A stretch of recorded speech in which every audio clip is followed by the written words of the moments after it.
সুপ্রিয় দর্শক, এই মুহূর্তের সবথেকে বড় খবর। দর্শক, এবার আরজিকর কাণ্ডে নয়া মোড়। আরজিকর কাণ্ডে জাল গোটাচ্ছে কেন্দ্রীয় তদন্তকারী সংস্থার সিবিআই আধিকারিকরা। শুধু তাই নয়, আরজিকর কাণ্ডে আসল তিনজন মাথার নাম ঘোষণা করল সিবিআই।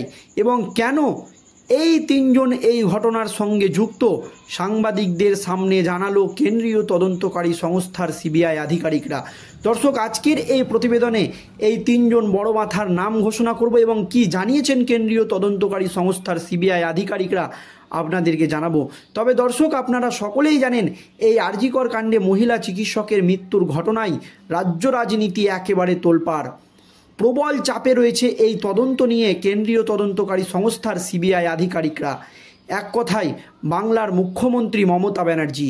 কারণ একাধিক রাজনৈতিক সভামঞ্চ থেকে শুরু করে আপনারা জানেন শিক্ষা প্রতিষ্ঠান সকলেই কিন্তু মুখ্যমন্ত্রী মমতা ব্যানার্জির পদত্যাগের দাবি তুলেছেন। এই আবহে আরজিকর কাণ্ড নিয়ে এখনও কর্মবিরতি পালন করছে রাজ্যের জুনিয়র চিকিৎসকেরা, যার জন্য রাজ্যের চিকিৎসা ব্যবস্থা ব্যাহত হচ্ছে। এই আবহে আরজিকর থেকে শুরু করে রাজ্যের জুনিয়র চিকিৎসকরা যাতে দ্রুত তাদের কাজে যোগ দেয় সেই দাবি জানিয়েছিল মুখ্যমন্ত্রী মমতা ব্যানার্জি। কিন্তু জুনিয়র চিকিৎসকেরা পরিষ্কার জানিয়ে দিয়েছিল যে আরজিকর কাণ্ডে ন্যায় বিচার না হওয়া পর্যন্ত তারা তাদের কর্মবিরতি প্রত্যাহার করবে না বা কাজে যোগ দেবে না। জানিয়ে প্রবল চাপে রয়েছেন বাংলার মুখ্যমন্ত্রী মমতা ব্যানার্জি।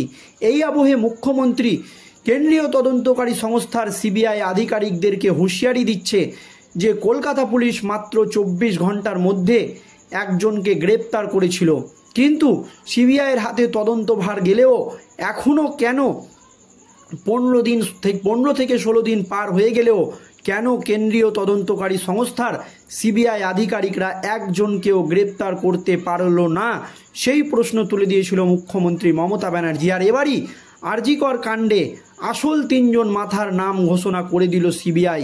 কেন এই তিনজন এই ঘটনার সঙ্গে যুক্ত, সাংবাদিকদের সামনে জানালো কেন্দ্রীয় তদন্তকারী সংস্থার সিবিআই আধিকারিকরা। এর পাশাপাশি কেন্দ্রীয় তদন্তকারী সংস্থার সিবিআই আধিকারিকরা জানিয়েছে যে কেন এই নামগুলো বের করতে দেরি হলো বা কেন এই তদন্তে দেরি হচ্ছে। এই তদন্তভার ছিল প্রথমে কলকাতা পুলিশের হাতে, তার পরপরই কেন্দ্রীয় তদন্তকারী সংস্থার সিবিআইয়ের আইনজীবী সুপ্রিম কোর্টে পরিষ্কার জানায় যে এই তদন্তভার ঘটনা ঘটে যাওয়ার 5 দিন পর হাতে পেয়েছে সিবিআই। আপনারা সকলেই জানেন তার পরপরই সিবিআইয়ের আইনজীবী সুপ্রিম কোর্টে দাঁড়িয়ে দাবি করেছিল যে অনেক তথ্য প্রমাণ মিটে গিয়েছে বা 5 দিন দেরি হয়ে গিয়েছে, সেই জন্য ন্যায্য যে তথ্য প্রমাণ সেই তথ্য প্রমাণ কিন্তু পেতে সমস্যা হচ্ছে কেন্দ্রীয় তদন্তকারী সংস্থা সিবিআই আধিকারিকদের। এই কথা কিন্তু তারা পরিষ্কার জানিয়েছিল, সেই জন্য তদন্ত একটু ধীর গতিতে হচ্ছে। এর পরপরই আপনারা জানেন রাজ্যের দিকে আঙুল তুলেছিল একাধিক বিরোধী দলগুলো যে রাজ্য সরকার তথ্য প্রমাণ লোপাট করছে এই আরজিকর কাণ্ডে। তার পরপরই রাজ্য সরকারকে তীব্র ভৎসনা করেছিলেন কলকাতা হাইকোর্টের প্রধান বিচারপতি টি.এস. শিবাজ্ঞানাম। আর এর পরপরই এই তদন্তভার কেন্দ্রীয় তদন্তকারী সংস্থা সিবিআই আধিকারিকদের হাতে তুলে দেওয়া হয়। তার পরপরই তেড়ে ফুঁড়ে অ্যাকশন শুরু করে কেন্দ্রীয় তদন্তকারী সংস্থার আধিকারিকরা। আর এবার অনেকেই মনে করছে যে আরজিকর কাণ্ডে জাল গোটাচ্ছে কেন্দ্রীয় তদন্তকারী সংস্থার আধিকারিকরা। আর এই আরজিকর কাণ্ডে আসল মাথা বা তিনজনের নাম ঘোষণা করলো এবং কেন এই তিনজন এই ঘটনার সঙ্গে যুক্ত সাংবাদিকদের সামনে আনলো সিবিআই। আরজিকর কাণ্ডে চিকিৎসক হত্যা ও ধর্ষণের মামলায় নতুন ষড়যন্ত্রের গন্ধ পাচ্ছে সিবিআই। কেন্দ্রীয় তদন্ত সংস্থার সন্দেহ এই ঘটনার মূল অভিযুক্ত সঞ্জয় রায়ের পাশাপাশি এই ষড়যন্ত্রের সঙ্গে যুক্ত আরও 2 জন। আরজিকর হাসপাতাল ও মেডিকেল কলেজের প্রাক্তন অধ্যক্ষ সন্দীপ ঘোষ এবং কলকাতা পুলিশের অতিরিক্ত সাব ইন্সপেক্টর অনুপ দত্ত। যদিও দর্শক এটা তদন্ত সাপেক্ষ বিষয় এখনও, এছাড়াও প্রমাণ লোপাটের সন্দেহে মৃত এক পরিচিত ডাক্তারের বা মৃতার এক পরিচিত ডাক্তারের ওপরেও নজর রাখছে কেন্দ্রীয় তদন্তকারী সংস্থার সিবিআই আধিকারিকরা। কেন এদেরকে সন্দেহ তালিকায় রাখা হয়েছে জানিয়েছে তারা। গত বুধবার সন্দীপ ঘোষকে সিজিও কমপ্লেক্সের অফিসে ডেকে পাঠায় সিবিআই। জেরা চলে রাত পর্যন্ত। ওই দিনই আবার পলিগ্রাফ পরীক্ষা হয় এএসএম অনুপ দত্তের। জেরা করা হয় নির্যাতিতার পরিচিত দুই চিকিৎসককেও। বুধবার সিবিআইয়ের এই গোয়েন্দারা সোদপুরে মৃত ডাক্তারের বাড়িতে যান এবং তার মা বাবার সঙ্গে কথাও বলেন। সিবিআই জানায়, নৃশংস ঘটনাটির পরপরই সঞ্জয় ফিরে যায় 4th ব্যাটালিয়নে। সেখানে গিয়ে কার পরামর্শে সে নিজের জুতো জামা কাপড় ধুয়ে ফেলে। সিবিআইয়ের সন্দেহ, এই পরামর্শ সে পেয়েছিল এসআই অনুপ দত্তের থেকে। এটাই কিন্তু কেন্দ্রীয় তদন্তকারী সংস্থার সিবিআই আধিকারিকরা সন্দেহ করছে। অন্যদিকে সিবিআইয়ের প্রশ্ন, কেন সন্দীপ ঘোষ প্রথম থেকে এই নারকীয় কুকীর্তিকে আত্মহত্যা বলে ধামাচাপা দিতে চেয়েছিল বা ধর্ষিতা সাইকোসিস ছিল বলে ঘটনাটিকে ঘুরিয়ে দিতে চেয়েছিল। এই সন্দেহ করছে কেন্দ্রীয় তদন্তকারী সংস্থার সিবিআই আধিকারিকরা।